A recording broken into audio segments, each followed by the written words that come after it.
Hey folks, it's Maxie here and welcome to the penultimate episode before Double or Nothing. This is your week 3 and week 4 of the Go Home show of Dynamite for, of course, Double or Nothing, so hopefully 2 fantastic shows. You join us for a show that is literally right on our doorstep. It is in the Hodges Stadium in Jacksonville, Florida, of course the home of AEW. It's going to be a good one, man. This is really hyping up Double or Nothing, of course, at the moment. 12 matches of just brilliant schedule, and without further ado, let's just crack straight in with the show. So we have managed to over 10,000 fans at the Hodges Stadium. Our usual 5 pre-show matches, we'll quickly run through them. Had Ricky Starks over El Lindemann with a 44 rated matchup. We also had Matt Hardy over Brandon Cutler, that was a 47 rated matchup. We had Orange Cassidy over Peter Avalon in a 61 rated matchup, so Orange is really starting to get over. We then had 8 women tag. The team of Abaddon, Priscilla Kelly, Shayna Baszler and Indy Hartwell defeated Yuka Sakazaki, Big Swole, Diona Perazzo and Heidi Lovelace in 8-14 when Shayna defeated Diona with a Kimura. That was a 50. And we also had Fatal 4-Way Tag Team action as we saw the Motor City Machine Guns defeat the Hybrid 2, the Butcher and the Blade, and Best Friends in a 60 rated matchup. The Butcher being the weak link. So because obviously the amount of segments on the show, we're just trying to fly through this. If there's anything you want to check out in terms of performance, etc., just hit the wee pause button, take a wee look. Onto the show. So we start off and it's AJ Styles and Kenny Omega in the ring. AJ just basically invites Kenny down and explains his actions. And he says, wrestling fans aren't stupid. They remember my last day in New Japan when you attacked me and basically took me out of the Bullet Club. I've always had a grudge regarding that, and it was all about the right time, the right place, the right moment to come back and get my revenge. So Kenny, this is heading up. Double or Nothing is where I get my opportunity. I'm going to kick your ass. And I'm going to show the world the true leader of the Bullet Club should have always been me, and the elite would have never happened. It should still be AJ Styles because he is still an elite professional wrestler, not a sports entertainer. So a powerful promo from AJ, and that's an 81 opener. Opening contest had terrible wrestling and non-existent crowd heat. We saw Axel Dieter Jr. defeat Jungle Boy in 12-19 by illegally using the ropes for leverage. This was a 56. He was the most over out of the 3, so I felt like if we give him a good victory over someone like Jungle Boy, that can certainly help the faction that's still to be named get over at least. So a good victory there. And after the match, it leads to basically like a 6-man brawl all the way at the back. So you've got Luchasaurus trying to take on 2 at 1. Marco Stunt's just being a pain in the ass as they fight alongside David Finlay Jr., Axel Dieter Jr. and Eli Dragunov. So a 32 segment for that as we build up that feud in the Trios division. We had an abysmal match that saw Ace Austin defeat Sonny Kiss in 6-16 with Aces High. That's a 54. Just a simple victory to keep Ace Austin over, but still a good opportunity for Sonny Kiss to showcase his talents. And after this we have a promo from MJF who's back in the house. And says, Moxley, you can fight every day as you prefer. Prepare for Hangman and myself. I'm not going anywhere. I'm just going to be training in the gym because I'm going to kick your ass, I'm going to kick Hangman's ass, and I'm going to leave as the AEW World Champion. So just an 81, bit disappointed. Thought that would go a bit higher, but that is MJF's promo. Then featured into 6-man action, and it was a decent matchup that saw Scorpio Sky and Private Party defeat Lance Archer and the Titans in 10-37 when Scorpio Sky scored another impressive victory, this time over Lance Archer with the Fatal Lancer.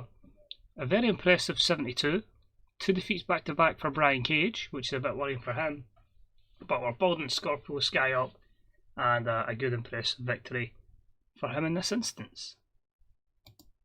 But this leads to basically Mick Foley announcing the participants for the Casino Ladder match.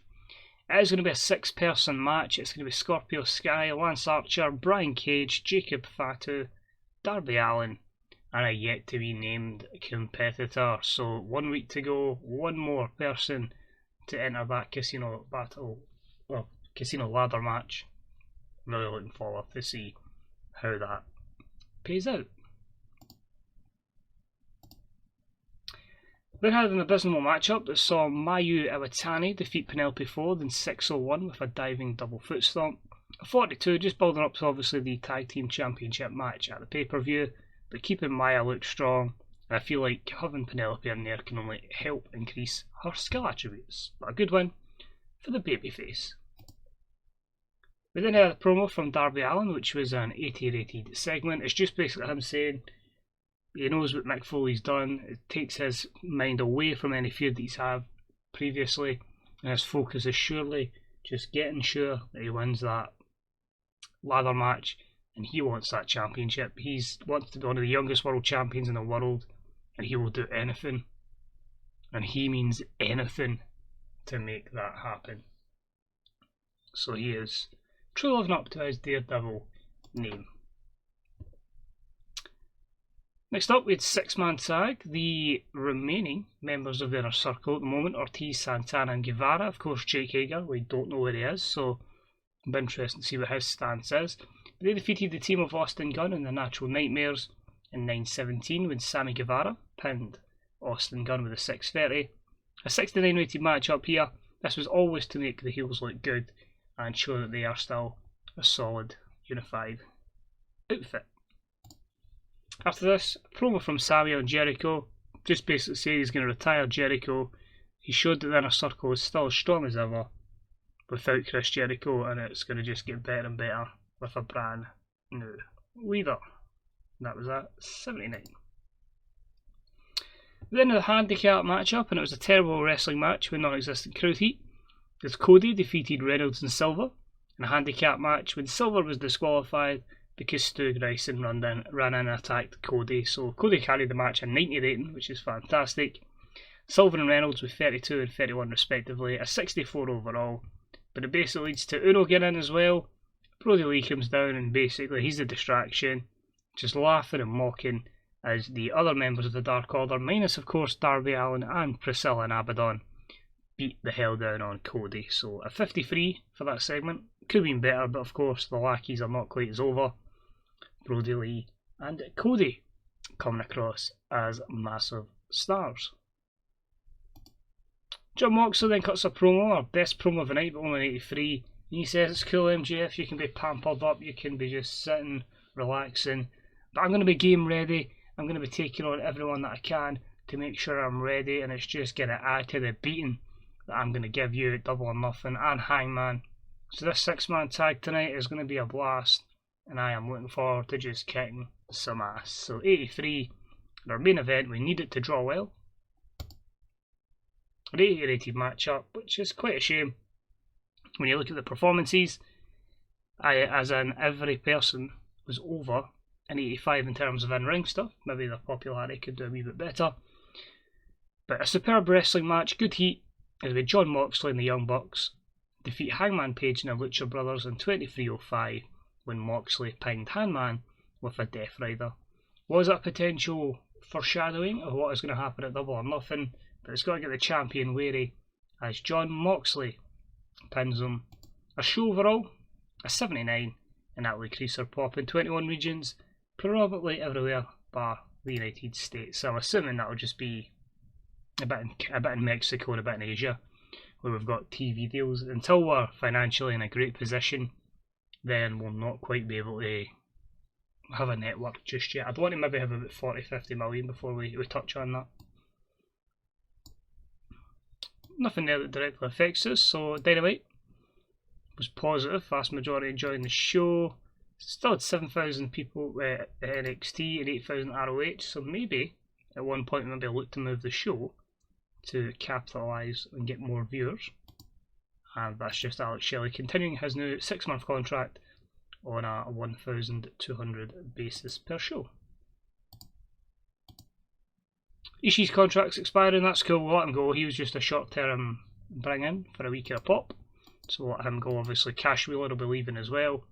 Drug testing was 12,000, and we get a 3.13 TV rating. So in terms of finance, 15 million. I know to get the network up and running is going to cost a bit of money, probably about 8 million to get it to the level we want it to be at, which is not even a high level, so it's going to probably take a lot more money before we even consider that. So don't ever want to be just on the edge. I want to make sure we're making at least like a couple of mil profit a month before we even tackle it.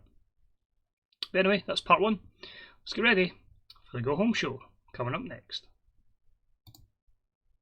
On episode 2, and as you can see, 100 rating for the promo, perfect. But yeah, I've decided here just to go straight on with a full show, no pre-show matches. Just really, honestly, rush through this show so I could get to Double or Nothing. But as I say, a lot of the matches progress in terms of the storylines, how we're working them. So obviously you're going to have the 3 guys in the matchup for the AEW World Championship at a promo. Moxley's words, MJF's words, and Hangman's as well. 100 segments, great here.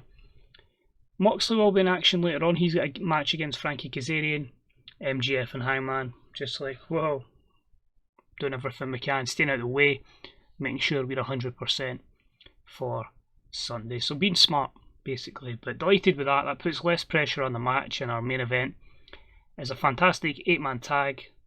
It's the Elite, Cody, Kenny, and the Bucks versus the Dark Orders, Brody Lee, Darby Allin, Stu Grayson, and Evil Uno. So I'm really hoping that can do well. But great segment to start the show. Just hope we get that 100 match. Then in a decent matchup, we saw Sammy Guevara defeat Tomohiro Ishii in 8:25 with a quick cradle. Obviously the size difference makes it a bit more believable with a roll-up, but a good one for Sammy Guevara. As I say, Ishii we're going to let go at the end of his contract. I'm also delighted to say that he has put a promise forward that he's happy to put Axel Dieter Jr. over at one point, so with his contract up in 3 weeks, expect that matchup to take place on Dynamite soon. But the 71 is a pretty good opener. After this, Chris Jericho wants to get his hands on Sammy Guevara, but he just runs like a scalded dog, so Jericho can't get him. But these two will collide anyway at Double or Nothing, and that was a solid 86 rated segment. Moving on, promo from Matt Hardy. Just says, Austin Creed, you never paid your debt. And Big Money Matt does not accept that, so he is going to kick your ass and you will pay me the money you owe. So a 66 there for the promo from Hardy on Austin Creed. Austin was in action as he was up against Miro. He was colliding with Miro and Scorpio Sky against the Death Triangle.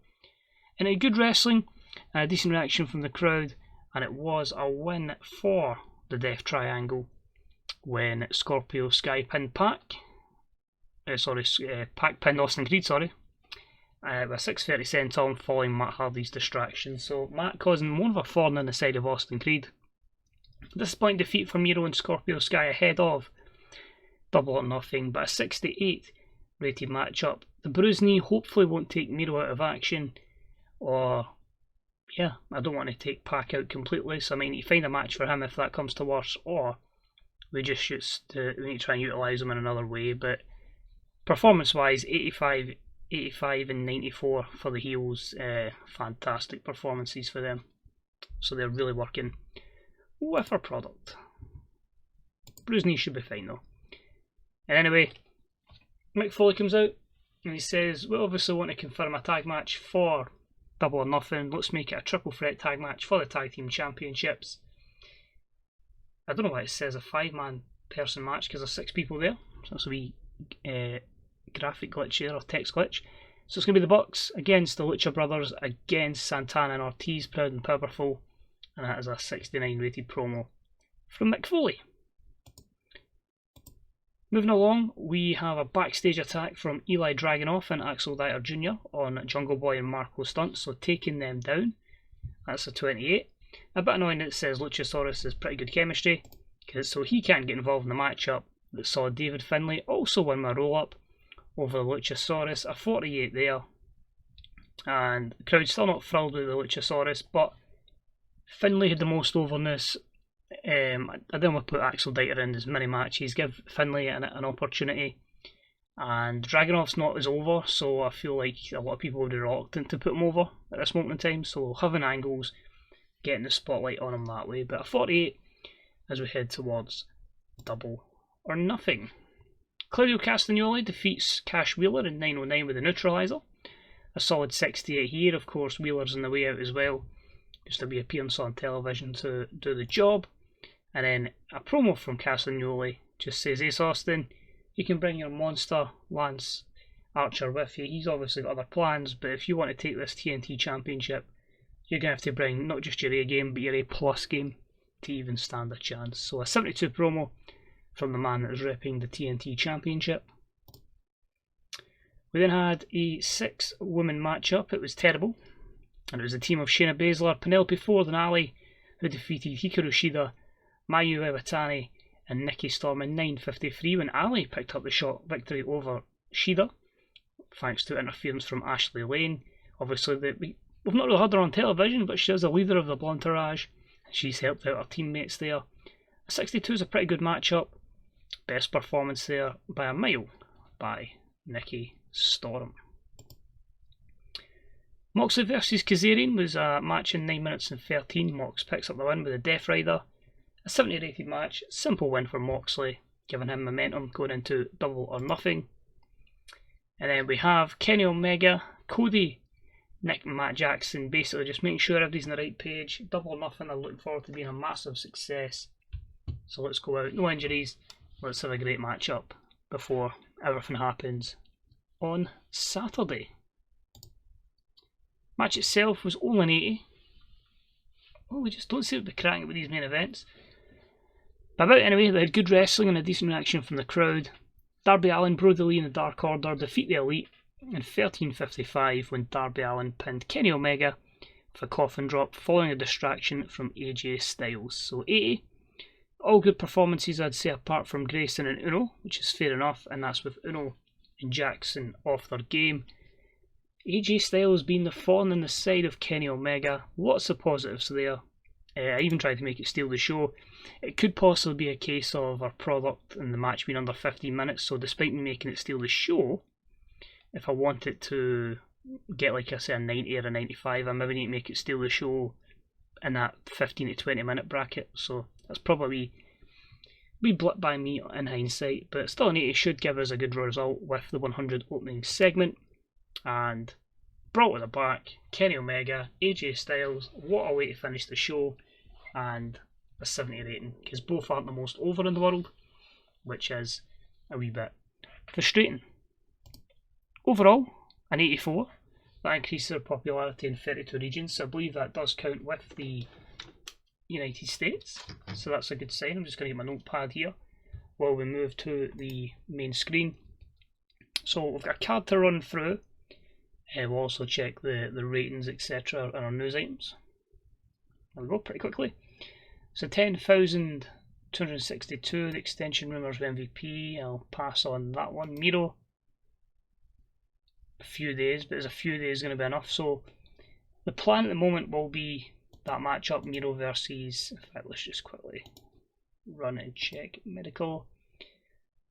Oh, he worked for it, that's fine. So he's going to be working injured. A shame, but it is what it is. Mick Foley says Austin Creed talks well. Give him promo time. Good. We'll work something with him. 10,000 with our really strict drug testing and a 3.20 TV rating. So one other thing I'm going to do for Double or Nothing. Let's bump this all right up. Let's try and go. Let's spend the money. $1 million on a major band, $1 million on a B-list celebrity. Because obviously we're not bigger, we can't go A-list, but I know it's a lot, but it might be able to boost us to about a 90, and I want to try and make this show like the best one ever, and see if we can maybe push that 100 rated show. Because if you add these, it can sometimes just boost you enough. I'm going to make it 4 hours as well, because the card is massive, and this will be our first Double or Nothing, so we'll treat that as SummerSlam, and we'll treat that like WrestleMania, and then that is like an end of the year spectacular. So before we finish up, we'll round off the card from bottom to top. Casino ladder match, Darby Allin, Lance Archer, Brian Cage, Jacob Fatu, Scorpio Sky and another. Women's Championship, Nikki Cross defends against Shayna Baszler, or Nikki Storm I should say. Women's Tag Team Championships, Penelope Ford and Ali take on Hikaru Shida and Mayu Iwatani. Matt Hardy takes on Austin Creed. Miro takes on Pac. Tag Team Championships, Triple Threat. The Young Bucks defend against the Lucha Brothers and Proud and Powerful. Chris Jericho takes on Sammy Guevara. TNT Championship with Claudio Castagnoli against Ace Austin. Cody takes on Brody Lee. The dream match that everyone has waited for, Kenny Omega versus AJ Styles. And the main event for the AEW World Championship is going to be Hangman Page defending against Maxwell Jacob Friedman and Jon Moxley in a triple threat match. I can't wait for it. I hope you guys are looking forward to it. It's going to be a belter. So tune in next week, hopefully. Might even be a couple of days. Depends how my schedule's looking. But next video, Double or Nothing. Let's do this. See you then. Bye bye.